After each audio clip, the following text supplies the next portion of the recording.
Gabriel, un placerazo verte acá. Por favor. Finalmente. Admiración. Recíproca. Y finalmente, porque nos hablamos o por teléfono o por Zoom o qué yo qué, ¿cuándo llegaste y cuándo te vas?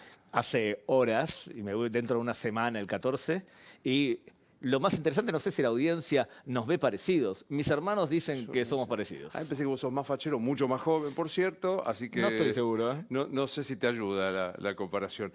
Bueno, te iba a presentar como uno de los mayores especialistas en Medio Oriente. También podría presentarte solo como periodista, como novelista. ¿Cómo querés que te presente? Aspiro a ser una buena persona. Nada menos. Y aspiro a ser un buen judío.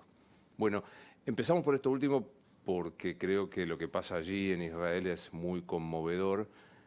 Primero, ¿qué es lo que está pasando hoy día en Israel de donde vos venís? Hay una presión militar muy fuerte contra el Hamas, especialmente contra los líderes del Hamas, e intentando que la población civil, que no es del Hamas, no sufra las consecuencias de lo que decidieron sus líderes. Entonces, el sur de la Franja de Gaza la dividieron por cuadrículas, de hecho, militarmente hablando, y lo que le piden a la población es que vaya de una cuadrícula a otra cuadrícula para evitar que en el sur de la Franja de Gaza sufra las consecuencias del Hamas. Entonces, en el norte van limpiando los reductos del Hamas y van descubriendo, por ejemplo, alijos de cientos de misiles de larga distancia que tenía el Hamas dispuesto para disparar. Y por otro lado, en el sur intentan especialmente perseguir a los líderes del Hamas bajo la consigna, creo yo, dos consignas. La primera, si presionás al Hamas suficiente militarmente, va a acceder a un nuevo cese de fuego en condiciones que permitan liberar a otra parte de los 138 que quedan en manos de Hamas. Resalto esto último, quedan 138 secuestrados. Yo digo que nosotros usamos la palabra desaparecidos y me parece que es oportuna porque no se sabe cuál es su situación. De hoy 138 secuestrados en situación que no podemos saber cuál es. Sabemos que son 106 hombres en edad que podría ser de los 18 a los 35 años y que hay todavía mujeres y todavía personas mayores en manos del Hamas. La lógica de Israel es, si presionás a un grupo radical islámico y él se siente debilitado, va quizás a acceder a un tipo de acuerdo que permita liberar a más cantidad de gente. Eso por un lado. Y por otro lado, si los presionás suficiente, quizás se copia el modelo de la OLP de 1982. Y es, los presionás y con tal de salvarse sus vidas, quizás se exilien. Se exilien a Qatar, se exilien quizás a Argelia, a algunos a Europa, y de esa forma el Hamas deje de tener presencia física importante en la Franja de Gaza. Quiero operar a tu condición pedagógica. Gabriel acaba de... Todo lo que diga Gabriel Ventasgal, léanlo, porque va desde Medio Oriente a Tinder sin solución de continuidad. Admiro mucho tu producción literaria. Este es el último libro que acaba de salir, que se llama Venganza, que después me vas a contar de qué va. Pero quiero detenerme en dos libros que a mí me ayudaron un montón, que son estas 300 preguntas y respuestas que puede hacerse sobre Medio Oriente, porque me impacta también la ignorancia con la que hablamos y el prejuicio con el que nos movemos. Primero, el antisemitismo no es una ilusión, es un hecho que existe. Y es un odio acumulado que tiene o 2.000 o 2.300 años. En general se acepta que son 2.000 años de historia. La persona que odia al judío, primero lo odia y después busca justificativo para no sentirse una basura de persona e intentar justificar por qué odias al judío. Entonces, el odio al judío se desarrolló durante los primeros 1.000 años de historia y nace en el seno del mundo cristiano. Por más que la mayoría de los cristianos hoy no son antisemitas. Más aún, una persona que suele ser y suele leer las Escrituras se aleja del antisemitismo. ¿De dónde nace? O sea, odiar a un judío, digo, vos sos judío y debe ser impactante. Todos los que pertenecemos a un grupo minoritario sabemos lo que se padece. Pero este milenario odio, ¿por qué nace? Por dos dogmas principales. El primero se llama la teoría del supersesionismo o teoría del reemplazo. Y lo que dice es, Dios había firmado un pacto con los judíos, pero ese pacto fue cancelado con la llegada del nuevo pacto, del Nuevo Testamento. Para demostrar que el nuevo pacto es superior al anterior, nada mejor que el otro pacto desaparezca. Wow. Eso es el primer concepto. Y el segundo concepto es, los judíos asesinaron a Dios. Ahora, hoy, la acusación de deicidio, Durante muchos años no se mataban a los judíos, no se los asesinaba, porque tuvieron el mundo cristiano un gran líder teológico llamado San Agustín de Hipona, que decía al judío no hay que asesinarlo, hay que mantenerlo vivo para que sea testigo de la única verdad. Vinieron los cruzados y desde el año 1100, más exactamente 1195 en adelante, se sucedieron los asesinatos de judíos en Europa hasta llegar al Holocausto, que fue una sucesión de asesinatos. Tenés las cruzadas, la Inquisición, Yemelnitsky en Ucrania, pogroms y matanzas a diestra y siniestra en Europa, hasta que llegamos a la Segunda Guerra Mundial, en donde ser antisemita ya deja de ser legítimo, porque durante la Edad Media, ¿quién era antisemita? Era todo el que odiaba a los judíos más de la cuenta. Luego pasó a ser ilegítimo ser antisemita, después de la Segunda Guerra Mundial, porque vimos las consecuencias de ese odio. Hoy el antisemita no se va a llamar a sí mismo antisemita. Él te va a decir, yo no soy antisemita, yo soy antisionista. Mi segunda pregunta, ¿qué es el sionismo y en qué se basa el antisionismo? En principio es bastante lógico. Ser una persona judía no es ser una religión. Los judíos son una identidad compleja, donde cada judío que tú conoces piensa de forma diferente. Entonces los judíos están basados en 5 valores principales. El primero, tú perteneces a una religión que es la religión judía. Pero si tú eres también parte del pueblo judío, eres descendiente del reino de Judea, o sea que tienes pueblo y religión fusionados. Por eso tantos judíos en el mundo aman al Estado del pueblo judío que es el Estado de Israel. Es como un italiano, descendiente italiano, que se siente italiano y que se siente que su patria histórica es referencial, es Italia. Luego tenés que muchos judíos tienen una memoria colectiva muy desarrollada. Todos los judíos, una vez por año, se sientan a recordar que fueron esclavos en Egipto. En el año 1250, antes de la era cristiana, salieron de Egipto y lo recuerdan cada vez por año en Pesaj, en las Pascuas. Y todos sufrimos la Inquisición y todos sufrimos el Holocausto, por más que no seas de esos judíos que viven en Europa. Cuarto, tenés una cultura muy parecida. Y quinto, tenés un idioma. Entonces, como bien decía Martin Buber, el judaísmo es una civilización. Lo que pasa es que vos tenés judíos que hoy en día te van a decir en Argentina, no, yo no soy parte del pueblo judío, yo soy nada más que religión judía. La inmensa mayoría de judíos en el mundo piensa que, además de una religión, el judaísmo es un pueblo y por lo tanto vas a ver judíos en Argentina que se sienten parte del pueblo argentino y orgullosamente argentino y también parte del pueblo judío que van a decir, me voy a vivir a Israel. Y hoy tenemos 110.000 argentinos viviendo en Israel. Orgullosamente argentinos, orgullosamente israelíes. Entonces, ¿qué es el sionismo? Es pensar que los judíos son un pueblo. Y como todos los pueblos, incluso el pueblo palestino, tiene derecho a una patria independiente y propia. Eso es el sionismo. Lo que pasa es que un antisemita no te va a decir que eso es el sionismo. El antisionista te va a decir, para mí sionismo es, vos cocinaste mal y eso es sionismo culinario. O sea, es una forma de demonizar al judío. ¿Qué están haciendo de verdad? Lo que hacen es copiar un patrón de conducta nazi. Los nazis, antes de asesinar judíos en cámaras de gas, convencieron a parte de la población que el judío no era un ser humano, sino que era una subraza, era una especie de virus. Cuando lo deshumanizás, es más fácil matarlo. Cuando vos deshumanizás al sionismo y pensás que todo lo malo es el sionismo, tu objetivo de verdad es eliminar al Estado judío. Y por consiguiente, eliminar a donde está la mayoría de los judíos. No dejas de ser un antisemita por eso. Me sorprende que por ahí alguien dice, pero ¿cómo puede ser judío y puede ser agnóstico? Sí, claro, o sea, puede ser italiano y puede ser agnóstico porque participás de este pueblo.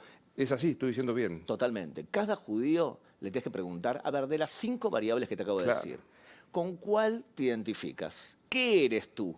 Entonces van a venir los filósofos judíos, te van a decir, si tú, niño judío, quieres seguir siendo judío en el futuro, acuérdate de respetar y cumplir por lo menos 3 de las 5. Si cumples 3 de las 5, es probable que tu hijo sea judío. Marcelo Birmacher, un escritor argentino, me dijo, yo no sé cuáles son las formas de ser judío, sé que nunca dejas de serlo una vez que lo sos. Y me parece una hermosa y, no quiero usar palabras tan pasadas de moda, pero orgullosa pertenencia, ¿no? Sí, a veces, lamentablemente, cuando tú no eres judío, otros te recuerdan que eres judío. Porque incluso el judío que hoy en día va delante de las manifestaciones en contra de Israel, incluso dice barbaridades en contra de Israel, y que él tiene un autoodio muy desarrollado, el día que un nazi venga a buscar al judío fiel, también lo va a buscar a él. Claro. Ahora sigo con las preguntas, pero curiosidad personal. ¿Dónde naciste? Villa Crespo. ¿Y cuánto hace que te fuiste? Una semana después que Menem derrotó a Angelos en el 89. Y Wow. no por la elección. O sea, terminé mi secundaria y enseguida me fui. Y la idea era ser aliá, digo, esta suerte de elevación yéndote a la tierra de Israel. Totalmente. Fue una cuestión totalmente ideológica. Vengo de una familia de clase media en donde Argentina era una buena oportunidad para vivir, pero yo me sentía parte de otro pueblo. Entonces, por ejemplo, en la elección del 89 no voté. Voté en blanco. Yo no tenía derecho a decidir el futuro de un país donde no iba a vivir. Ah, te ibas a... Claro. Que me imagino que te habrá pasado varias veces, me dirás vos, que te dijeran judío de mierda. No, en general, ¿sabes que no? Solamente en España. Cuando estudié en España, tuve más contacto con antisemitismo porque en España el antisemitismo es un fenómeno bastante habitual. Cuando una sociedad,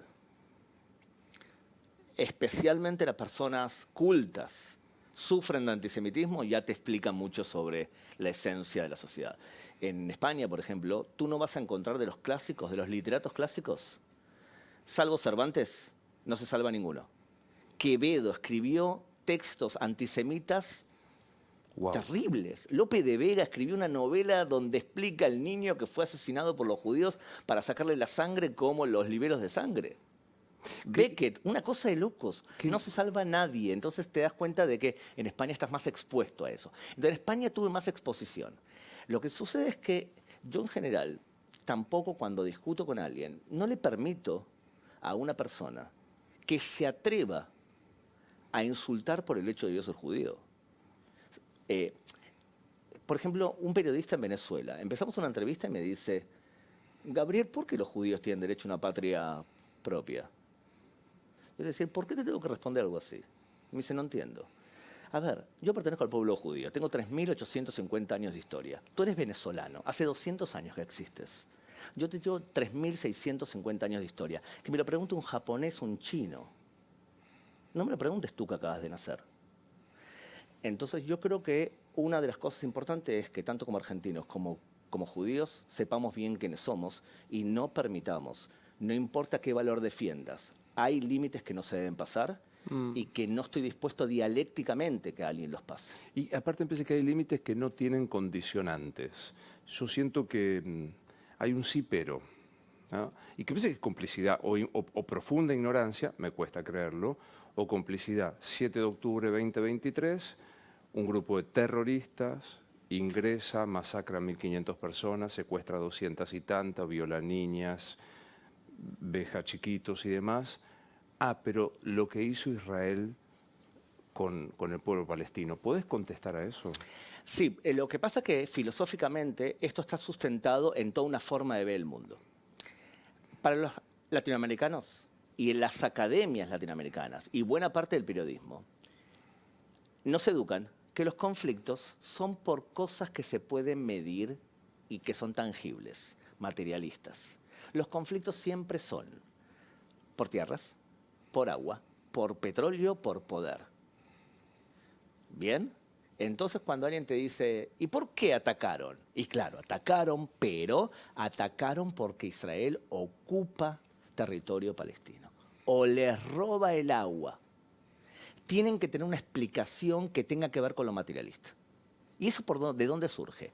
Y bueno, surge especialmente de una ignorancia seria sobre los orígenes del radicalismo islámico y de las religiones comparadas. O sea, vos no sos religioso, sos laico, y pensás quizás, según el síndrome del espejo, como yo soy laico y yo soy laico, todos son laicos. Claro. Entonces te van a preguntar, una marcha acá del movimiento trabajador, el Partido Obrero, te va a decir, por una Palestina libre, democrática y laica. Entonces hay que explicarles. En el Medio Oriente la democracia no llegó porque no hay revolución industrial y no hay revolución francesa y por lo tanto no llegó la democracia. Y además pensar que es algo laico está muy bien, pero en el Medio Oriente no existe lo que es laico. Y por lo tanto la pregunta es, ¿sabés algo de religión para explicar?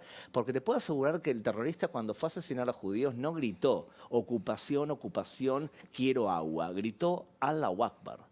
Y Allahu Akbar significa Alá es el más el Grande. mejor de los dioses. Es un grito religioso. Entonces, lamentablemente, cuando alguien adolece de conocimientos en temas que en el Medio Oriente son comunes, lo que hace es traducir un conflicto que conoce poco al idioma que le queda cómodo a él.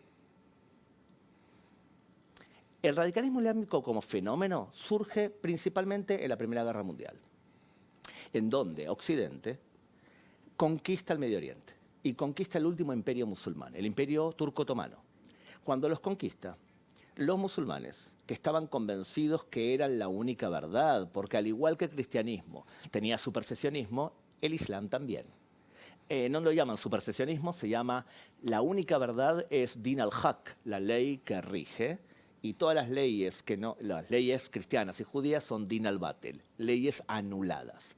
De pronto, el que se cree que tiene la única verdad es conquistado por un cristiano, francés e inglés. Y ellos se preguntan por qué fuimos conquistados. Y la respuesta que se dan es, fuimos conquistados porque no fuimos buenos musulmanes. Y por lo tanto, si volvemos a la edad de Mahoma, donde éramos los mejores de todos, volveremos a ser potencia. ¿Y cómo podemos lograr hacer algo así? Bueno, a través de dos métodos. Dawah, acción social.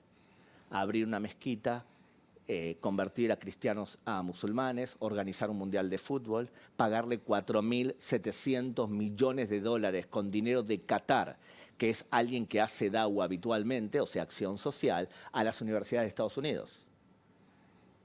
Sobornar a medio mundo para organizar un mundial. Eso es dawah. ¿Y lo Ponerle otro? publicidad a la Claro. camiseta de Boca, eso es dawah, acción social. Cuando tú logras convencer a mucha gente, puedes pasar a la próxima fase, y la próxima fase es jihad, hacerlo por la fuerza física. Entonces el Hamas no está en contra de Israel porque Israel tiene X frontera. Hamas está en contra de Israel porque representa todos los valores de Occidente en la tierra santa islámica. Entonces, esta explicación es religiosa. En otras palabras, ¿querés hablar con alguien de Medio Oriente? Pregúntale si sabe algo de religión o si, por ejemplo, sabe algo de clanes. Por eso mucha gente en Argentina no estudia Medio Oriente, da clases de sociología del Medio Oriente. Y te termina traduciendo el Medio Oriente al idioma que le viene cómodo a él. ¿Qué es Hamas? Porque digo, a mí me impacta la equiparación que se hace entre una organización terrorista y un Estado que se organiza democráticamente, como lo conocemos por democracia libre. Digo, a veces ayuda, ojalá todos pudiéramos visitar los lugares, porque esto me parece que es un sumergirte empíricamente en lo que estás viendo. Pero digo, ¿qué es Hamas?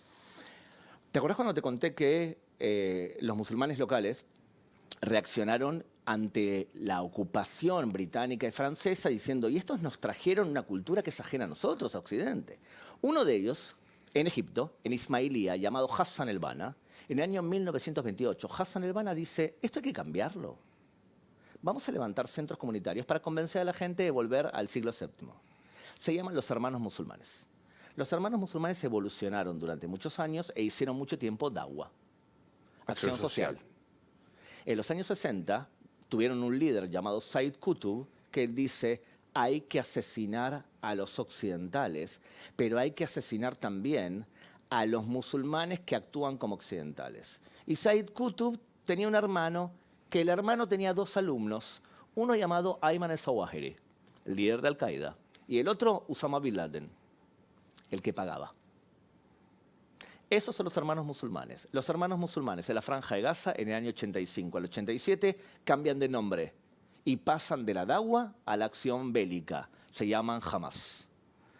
La ideología de los hermanos musulmanes es esencialmente radical islámica y con influencia nazi, porque los líderes de los hermanos musulmanes fueron aliados de Hitler durante la Segunda Guerra Mundial. Por eso la forma de actuar y la forma de hablar se asemeja mucho a la Alemania nazi y a los líderes nazis.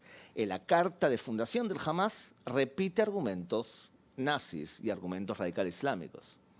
Entre esos argumentos y entre esos principios de las cartas fundacionales es desaparecer de la faz de la tierra de Israel, sin metáfora. Claro, lo que pasa es que lo que la gente cristiana no entiende es que ellos hablan de desaparecer al dhimmi. Y el dhimmi eres tú y soy yo. Dhimmi es aquella persona que cree en un solo Dios y que no cree en Alá ni en Mahoma como su profeta. Entonces el dhimmi puede vivir bajo el dominio del Islam y muchos años hemos vivido, cristianos y judíos, en armonía con el Islam. Hemos vivido bien. Lo que pasa que en un momento determinado parte de ellos se sintió que el dhimmi los conquistó. Entonces le preguntas a un radical islámico, dime por favor cuándo el dhimmi Occidente te insultó. 3 fechas. La primera, las cruzadas. Segundo, la conquista de la Primera Guerra Mundial. Tercero, la creación del Estado de Israel. Por eso persiguen cristianos. ¿Por qué persiguen, los radicales islámicos persiguen y matan cristianos? ¿Por qué matan yazidíes? ¿Por qué matan a todo aquel que no es radical? Porque el problema de ellos no es con Israel. Jamás hace cosas contra Israel o Hezbollah. El problema de ellos es con toda la concepción occidental y los valores que eso representa. Y ahora una aclaración importante. La gran mayoría de musulmanes no piensa como Hamás. Si yo me encuentro ahora con un musulmán de aquí, de Buenos Aires, es probable que él me diga todo lo que piensa Hamás. No me identifico, pienso que no es el verdadero Islam. Entonces tendría que hacer 5 preguntas. Te hago 5 preguntas. Según lo que me respondes, si me respondes la verdad, sé si eres un radical o no. Una, ¿piensas que el mundo se divide en 2? Entre lo que es Islam y lo que algún día será. Si tu respuesta es sí, te acercas al radicalismo. ¿Piensas que todo lo que hizo Mahoma es perfecto y por lo tanto hay que imitar al pie de la letra lo que hizo Mahoma? Si me respondes que sí, te acercas al radicalismo. ¿Piensas que la cultura occidental es jahiliya, o sea, infección de Occidente? Si tu respuesta es sí, te acercas al mundo radical. ¿Piensas que hay valores absolutos? O sea que no vale mentir, pero no vale mentir a nadie. No solamente no vale mentir a otra persona como tú. Si tu respuesta es no, se puede mentir al cristiano y al judío, pero no se puede mentir dentro del Islam, te acercas al radicalismo. Y por último, si tú piensas que yo soy un dhimmi y soy un ciudadano de segunda, te acercas al radicalismo. Si tú me dices de las 5 preguntas, las 5 que sí, y algunos van a pensar con que me digas una que sí, ya alcanzaría, bueno, entonces te acercas al radicalismo. ¿Cuántos de todos los 1.600 millones de musulmanes piensan así? Y yo calculo que entre 10 y el 15%, eso es lo que dicen en general los especialistas. ¿Cuántos están dispuestos a hacer una acción bélica con eso? Menos del 1%, quizás 0.08%. O sea, la minoría de la minoría de la minoría piensa así y hace algo así. Lo que pasa es que el Hamás es ese menos del 1%. ¿Por qué él puede seguir haciendo lo que hace? Porque sabe que cuenta con el apoyo de un montón de grupos que odian a los judíos y por lo tanto van a apoyarlos, hagan lo que haga. Porque siempre van a buscar un sí pero. Un sí pero, un sí pero. ¿Dónde estabas el 7 de octubre? Mira, en mis ratos libres guía de turismo. Y tenía un grupo de ecuatorianos. Y me levanto en la mañana para levantarlos a ellos y asegurarme que esté todo bien. Y me entero que están cayendo miles de misiles desde la Franja de Gaza hacia el interior de Israel. Y pensé lo que pensamos todos. Están haciéndolo a propósito para una distracción. Perdón, para atacar como hacen habitualmente. Y no, era una distracción para hacer la operación terrestre que terminaban haciendo. Yo llamando a mi hijo, que no me contesta porque estaba en la casa de la novia. Entonces, durante unas horas yo no sabía si estaba y dónde estaba. Sabía que estaba en la casa de la novia, pero un adolescente puede perfectamente no estar en la casa de la novia y está en la calle. Mi hija enseguida me dijo que estaba viva, que estaba bien. No lo podíamos creer. Vos pensás que vos te criaste pensando que tenías un ejército que te sabía defender. Y de pronto te das cuenta que un ejército superpoderoso es atacado por una turba de 2.000 terroristas que entra al territorio, que matan a los soldados, que asesinan a civiles, que se llevan a civiles. El golpe al ego nacional y a la seguridad nacional, creo que no solamente fue terrible entonces, es algo que va a costar mucho, mucho trabajo curar. Por razones familiares, ¿cuántos habitantes tiene Israel? 9.5. Y pensando en la cantidad de muertos y demás, mi familia me decía, todos conocemos a alguien o que está secuestrado. ¿Tenés algún cercano en esta circunstancia? Bueno, a mí personalmente lo que me ocurrió fue que mi hija tiene una compañera, una amiga, que jugaban juntas al básquet, llamada Noa Marciano. Y mi hija apenas ocurrió el hecho, me dice, a Noa la secuestraron. Y lo primero que me dijo es, la secuestraron y se la llevaron porque Noa es linda. En cambio, a sus compañeras de la base militar, a muchas las asesinaron en el momento, a otras las violaron y las asesinaron, pero a Noa se la llevaron. Y se la llevaron porque la van a seguir violando. Entonces, durante 3, 4 días, sabíamos que Noa Marciano estaba secuestrada en manos de Hamas.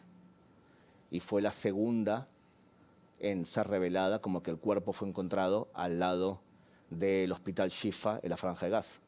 Y tengo otro amigo que lo conozco bastante, que está también secuestrado. Los 2 hermanos, Yair y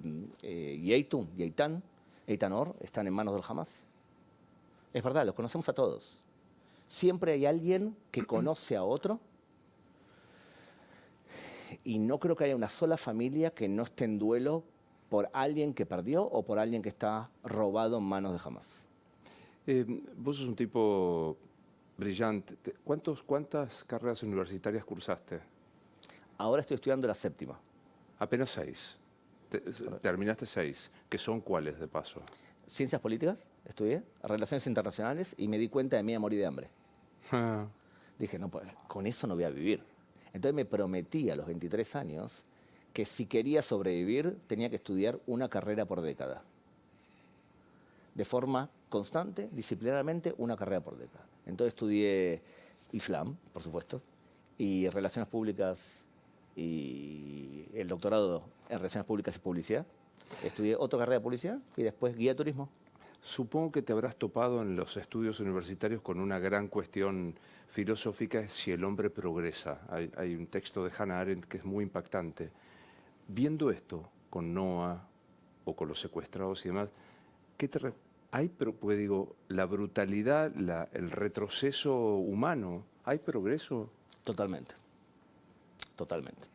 Fíjate lo siguiente. ¿Quién viajó más por el mundo? ¿Tú o tu abuelo? El que suscribe. ¿Quién pensás que tiene acceso a más contenido? ¿Tú o tu abuelo? Y yo. ¿Quién tenía más juguetes y más acceso a beneficios materiales? De vuelta yo. ¿Quién se muere más rápido por enfermedades que se pueden curar hoy? Espero que mi abuelo. Entonces estamos viviendo una época de la modernidad. Y ahí también estás explicando varias cosas, porque vivimos la modernidad y la modernidad hemos progresado como humanidad un montón. Un montón.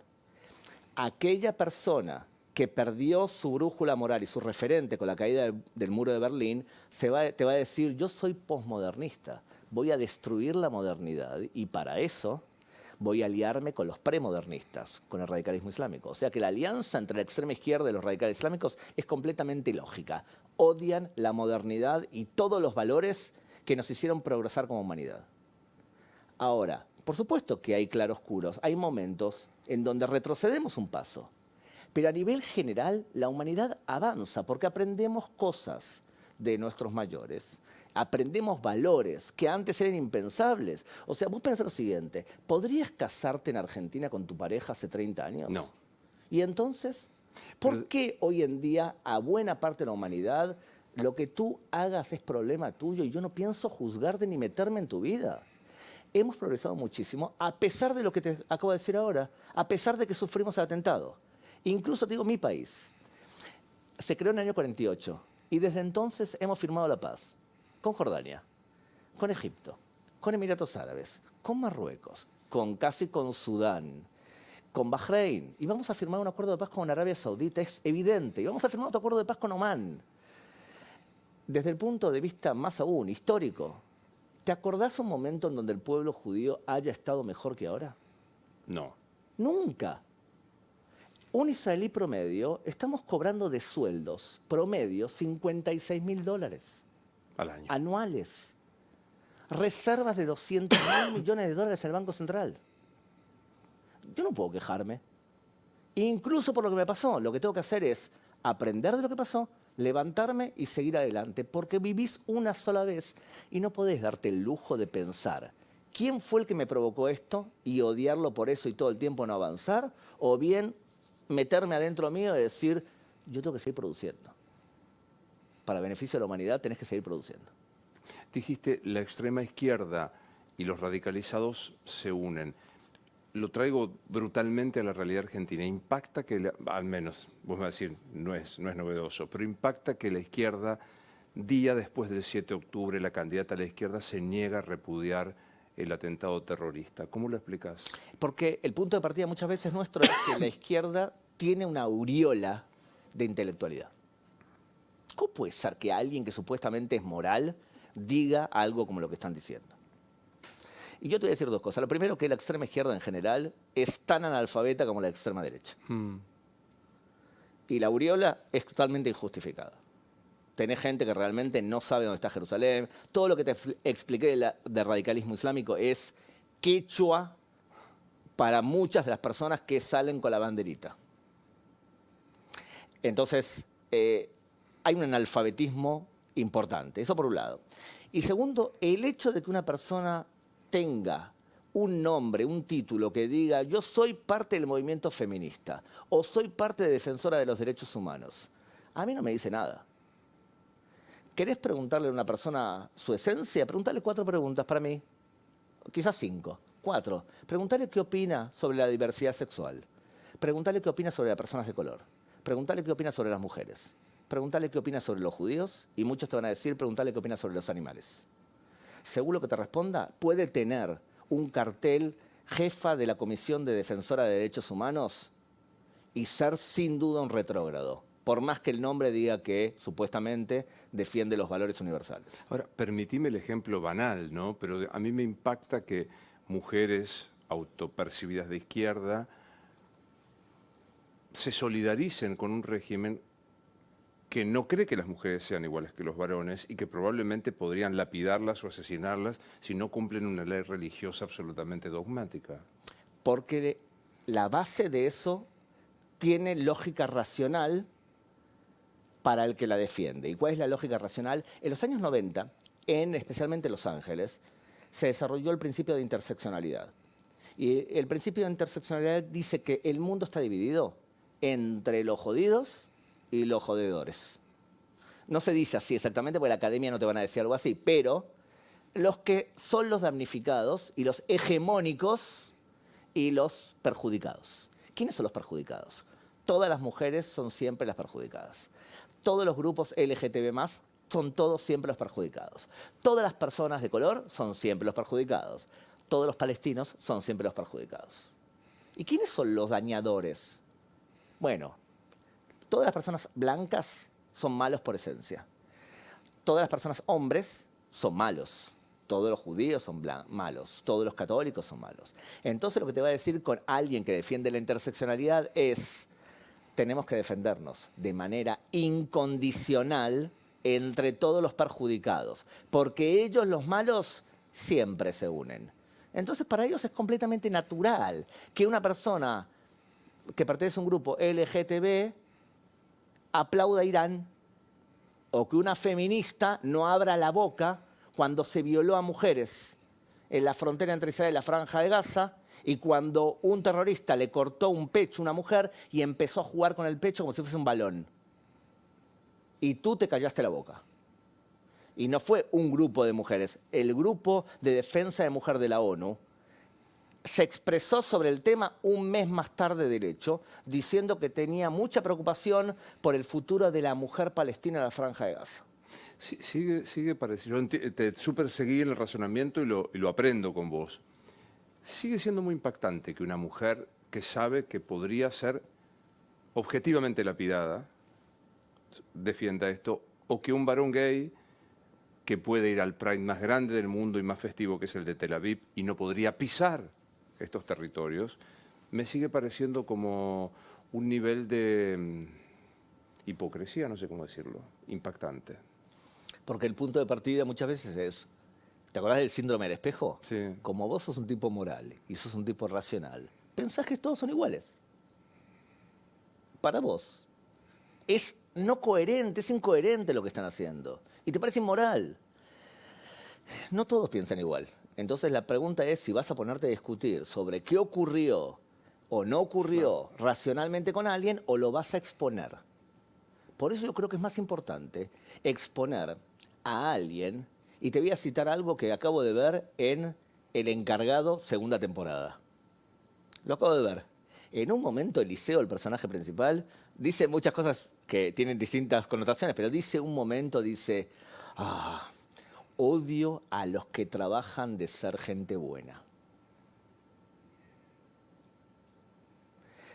Hay gente muy buena y hay gente que trabaja por la justicia social y que son hermosas personas, más aún. Ayudo a no pocas personas en esa situación. Y son un ejemplo de vida en todo sentido. Pero también hay mucha gente que trabaja de ser gente buena y se piensa que porque tiene un nombre y una cartelera defensora de derechos humanos, convence. Sí, convences al que no está atento. Pero hay que cuestionar y revelarte y decirte, mira, aquí has demostrado una esencia problemática, porque te callaste, de la misma forma que si yo me callaría y te diría que no sufro por la muerte de civiles inocentes que están ocurriendo ahora en la Franja de Gaza. ¿Qué significa? Yo quiero que el niño palestino viva como mi hijo. Una persona que es realmente noble piensa, lo que quiero para mi hijo, lo quiero para el hijo de mi enemigo. Que en el caso de Israel funciona, o funcionó, vos me dirás, ¿no? El rabino Abruj, ahí sentado, dijo algunas cifras que me impactaron. No voy a poder retenerlas. ¿Cuántos árabes viven en Israel aproximadamente? 2 millones y uno. 2 millones. 2.1. Y tienen representación legislativa, participación en las universidades. ¿Cuántos judíos viven en los territorios palestinos? Ninguno, pues son asesinados o perseguidos. ¿Bajo la autoridad palestina o bajo el Hamas, por supuesto? O cristianos, quiero decir, da lo mismo. Los 5.000 cristianos que vivían en la Franja de Gaza, yo entrevisté a muchos de ellos cuando trabajaba para la televisión española, y se tuvieron que pasar a Belén o adentro de Israel, porque eres cristiano. Solo por eso. A ver, Belén, supuestamente el lugar de nacimiento del Mesías, Belén era una ciudad cristiana. En 1920 tenía el 80% de la población de Belén eran cristianos. ¿Dónde están ahora los cristianos? Si son entre el 8 y el 12% de la población de Belén es cristiana. El resto está en Chile. La comunidad palestina de Chile son todos cristianos. En Estados Unidos, en Brasil. Porque es muy complicado ser cristiano, porque son dimis. ¿Te das cuenta que volvés al mismo tema? Para poder entender Medio Oriente tenés que saber religión. Y que vos seas laico está genial. Muy bonito. No me vengas a traducir un conflicto que desconoces o que no lo sabes profundamente para que te quede bien a ti. Después de esta nota, y prepárate para las redes, te va a pasar lo que, perdón la autorreferencia, hoy yo usé durante todo el día esta pulsera, que es el recuerdo de los rehenes y el tráiganlos de vuelta, y por supuesto que en las redes viene de cómplice de dictaduras. Hablarle a esa persona, digo al de buena fe que tiene ganas de escuchar y aprender, no digo al dogmático que ya no tiene más ganas, hablarle a esa persona. Mira, yo creo que durante el último ataque se vio algo bien claro.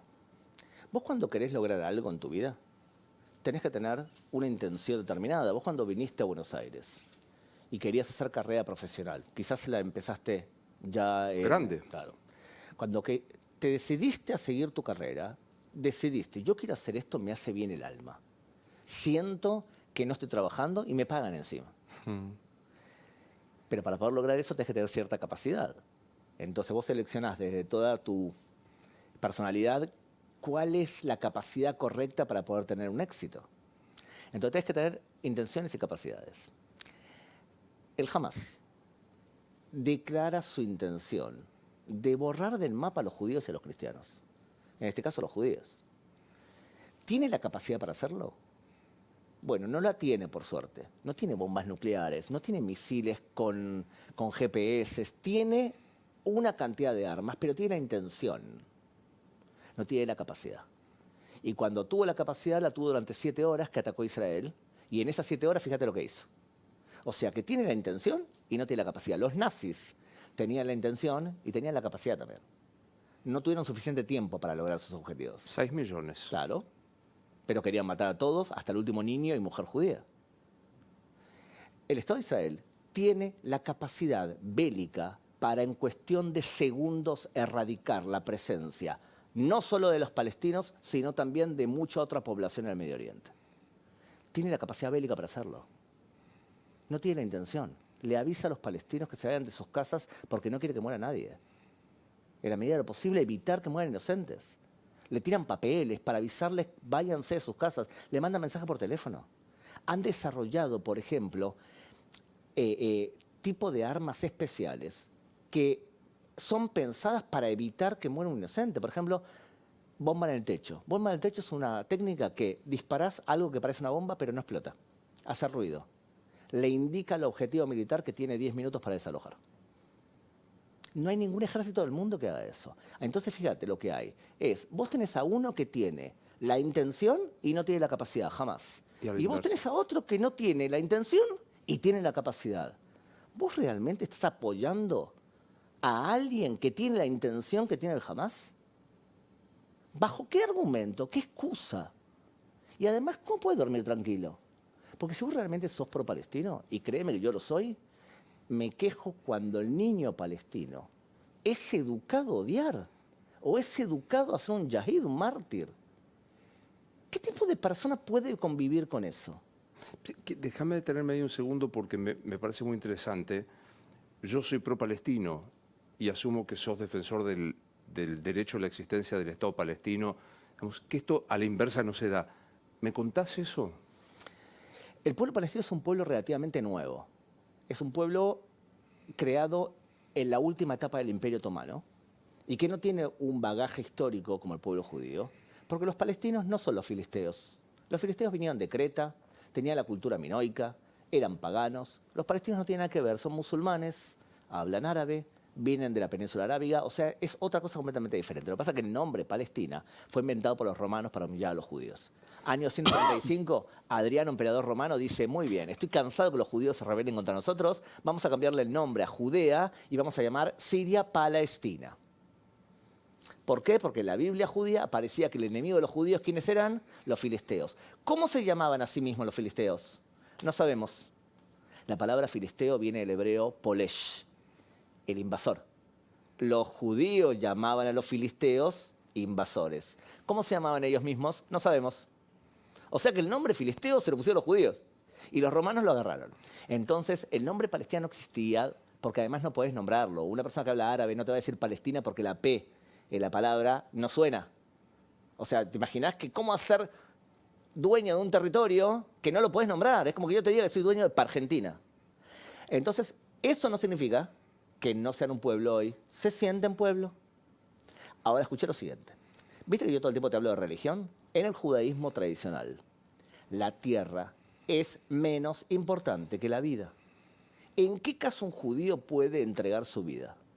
Si te obligan a tener relaciones sexuales con tus hijos, te pueden matar y te tienes que dejar matar. Si te obligan a creer en otros dioses, te tienes que dejar matar. Y si te obligan a asesinar a otra persona, tu sangre no vale más que la otra persona. Por lo tanto, te tienes que dejar matar.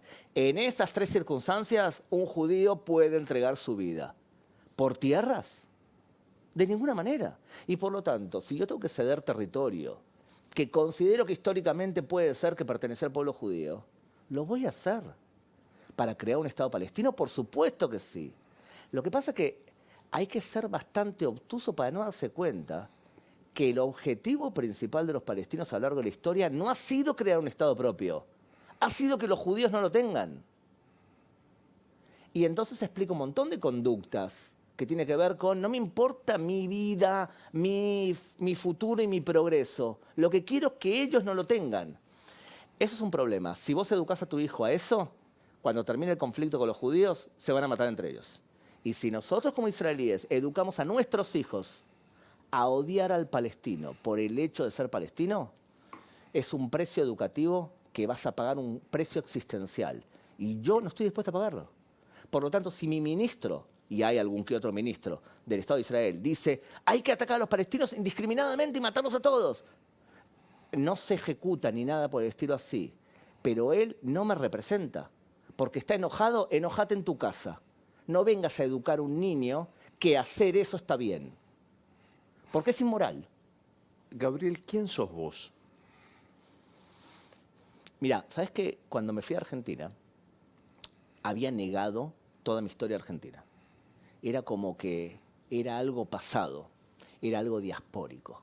Yo era un judío nuevo que vivía en el Estado de Israel y que era orgullosamente israelí. Y bueno, había nacido en Argentina, pero podía haber nacido en otro lugar. En los últimos años me reconecté con mi argentinidad de manera increíble. No solamente con la comida, porque por ejemplo Karl Marx decía que decime qué comes y te diré quién eres. Claro. Sino por cosas que, por ejemplo, que escribo en la novela, en donde el dolor de la impotencia de no saber que podés construir un futuro a largo plazo, porque la corrupción te corta los sueños. Esa identificación con el sufrimiento argentino me vuelve mucho argentina. Me parece injusto. No conozco una persona, un pueblo tan rico dialécticamente, tan creativo como el argentino, y que no pueda disfrutar de una potencialidad que es más que evidente. Que llegás en un momento muy particular de la Argentina, salí de un gobierno, llega otro. ¿Qué ves? Digo, y ahí apelo a tu condición de periodista. Mira, veo que tiene cierta lógica, todas las políticas de recorte tienen lógica, porque, te digo por el modelo, por ejemplo, que yo viví. Claro. En Israel lo que hicimos fue, en el año 84, tuvimos 450 de inflación. Un desastre. Lo que hizo el gobierno fue, le dijo a los empresarios, nadie despide empleados. Nosotros vamos a reducir el gasto público en 20 a 30%. Los gremios, ustedes no hacen huelgas, se comprometen a tirar de la carreta como todos. Y va a haber un estricto control de precios, vamos a crear una nueva moneda llamada el nuevo shekel. Esa es la primera etapa, que la escuchás en los nuevos gobernantes. ¿Estamos de acuerdo? ¿Bien? Sí. Lo que pasa es que vos tenés que buscar la segunda pata. Y eso es lo que más me preocupa. La segunda pata es más importante. Y la segunda pata es, te voy a hacer el siguiente ejercicio. Todo país y toda sociedad tiene que tener dos valores agregados diferenciados. Tenés que tener una ventaja relativa, concreta, en qué sos mejor que los demás. Y tenés que también tener una ventaja espiritual, emocional. Por ejemplo, Uruguay. Cuando vos vas a Uruguay, la campaña de publicidad emocional de Uruguay es Uruguay es natural. Y esa es la campaña emocional. Te quiero transmitir que Uruguay es un lugar para vivir de forma natural. Colombia te hizo una campaña buenísima que era el único peligro en Colombia es que te quieras quedar. ¿Verdad? Emocional. Yo te pregunto a ti, ¿cuál es la ventaja emocional que tiene Argentina? No la sé, no la encuentro. Yo sí. Yo creo que Argentina es pasión. Argentina es todo pasión. Es hermoso. Pasión en el fútbol, pasión en el tango, pasión en la vida diaria. Es pasión de amigos. Si Argentina hiciese una campaña emocional, Argentina es pasión, creo que representa los valores argentinos y lo bello que tiene Argentina. Pero otra faceta es, ¿y en qué sos bueno? Fácticamente, lo que se llama USP. ¿En qué sos bueno? Que sos mucho mejor que todo el resto del mundo. Pues yo te digo, Israel es muy bueno en tecnología. Somos una potencia creadora de inventos. ¿En qué sos bueno vos, como argentino? La sociedad, ¿en qué? Muy bien. Esa es la segunda pata del nuevo gobierno. Es en qué podemos invertir nuestras energías en ser sensacionales en algo. Si el próximo gobierno logra encaminarnos y tener una política nacional, vamos a ser buenos en esto, e invertimos nuestro capital humano y nuestros medios y nuestros fondos que ahorramos en eso, y bueno, es probable que sea un buen gobierno. ¿Cuántos libros escribiste? Unos 6, 7. 6, 7. Que van, insisto, desde explicar Medio Oriente hasta las pasiones más... Los cuentos de Tinder. Los cuentos de Tinder. ¿Por qué te metiste ahí? Te explico. Resulta que un amigo mío, la esposa lo descubrió haciendo mensajes que no debía para una persona... monogámica. Monogámica. Entonces lo que hizo fue darle el pasaporte y decirle muchas gracias, pero te vas de casa. Y él dijo a los 50 años, voy a explotar Tinder hasta cansarme. Entonces me reuní con él y me empezó a contar cosas que le pasaban en Tinder. Entonces en un momento determinado le digo, a ver, contame algo que te haya llamado la atención. Y me contó una historia, no te voy a contar esa, te voy a contar otra, ¿está bien? Pero es que es el mismo espíritu. Chico y chica se encuentran en Tinder.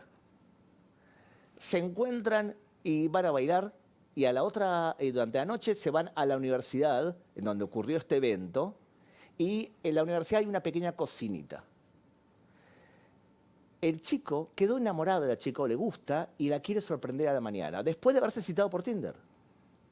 La chica se levanta a la mañana y ve a él cocinando en una sartén cebollita picada, un juguito de naranja, un omelette. Ahora, vos imagínate que la chica se levanta, lo ve a él, desnudo con un bate, ¿Una bata? una bata y cocinando el desayuno. Se muere de amor. Se levanta, lo abraza, se arrodilla, lo gira, le mueve la bata para el costado y hace Lo que todos suponemos. lo que todos suponemos mientras que el chico cocina. El chico pierde el control de la sartén, golpea la sartén contra el hierro, caen 2 gotas de aceite hacia el aire, le caen en el cuero cabelludo de la chica en forma automática muerde y él ante el dolor empieza a darle sartenazos en la cabeza. Bueno, eso me lo contaron que ocurrió. Entonces dijo, esto vale la pena escribirlo. Este es un cuento maravilloso. Pero claro, vamos a escribir cuento de Tinder. Empecé a contar cuento de Tinder y digo, escribir sobre política está genial. Escribir sobre política o sobre historia está bárbaro. Pero escribir cuento de Tinder te relaja. Recontra. Nos morimos y ¿qué pasa? No importa. No es importante. Lo importante es qué hacemos durante tu vida ahora. Si sos... Tengo una muy buena amiga que me dice, lo importante es hacer la diferencia. Si hiciste la diferencia con tu paso en la tierra, lo que pasa después no importa, pero cuando pases a otra vida, si es que hay otra vida, ahí tenés que ser el mejor y hacer la diferencia en esa vida. Ahora, cada día es importante. Vos sos tan bueno, Luis, como tu última entrevista, y yo soy tan bueno como mi último libro, o como mi última charla, o como mi última lo que sea. Vos sos tan bueno como lo último que hiciste. Desde el momento que vos te pones a pensar que sos muy bueno por lo que hiciste hace 10 años, fracasaste, se terminó. Por eso hay que estudiar más de una carrera. Sabes que siempre digo que esta entrevista es una gran excusa de 50 y tantos minutos para llegar a esta última pregunta. Nunca nadie me dijo, no importa, nos morimos y qué pasa, pero no como un desprecio, sino como un lanzamiento positivo a hacer, a perseguir. Iba a decir la palabra vocación, pero no sé, ¿va a decir vocación? Sí, yo creo que la palabra es hacer la diferencia. Vos tenés que justificar el hecho que Dios te creó. Para poder nacer, se tuvieron que poner de acuerdo un montón de factores. Ahora, vos estás aquí. ¿Vas a pasar por los años que te toca vivir sin haber ayudado a alguien, sin haber hecho algo compasivo con alguien, sin haber educado a alguien, sin haber sido honesto en tu profesión, sin que la gente te respete? ¿Vas a pasar por la vida sin que nadie se dio cuenta que pasaste? Bueno, ahí no estás justificando tu creación. ¿Te vas y volvés cuándo? ¿Físicamente decís? ¿O Sí, acá en la Argentina. No, te vas de la Argentina. El 13 de octubre. ¿Te acordás que vos muy amablemente, Sí. cada tanto que hacemos entrevistas, decís, yo recibí un libro que es 300 preguntas en 300 palabras. Es una técnica que responder 300 preguntas solamente en 300 palabras. Si la colgás, si la contás, no tiene 299, 301. Tiene 300. Hay 300. 300. Tenía un profesor de publicidad que me decía, si vos no sabés escribir algo como periodista, en 100 palabras, dedícate a otra cosa. Entonces dije, bueno, 100 es poco, 300 por 300.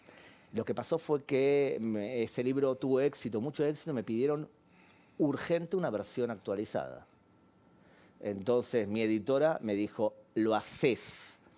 Le mando un saludo a Mariana, que fue la que me obligó a decirme, lo haces porque ahora es el momento de hacerlo. ¿Querés dormir?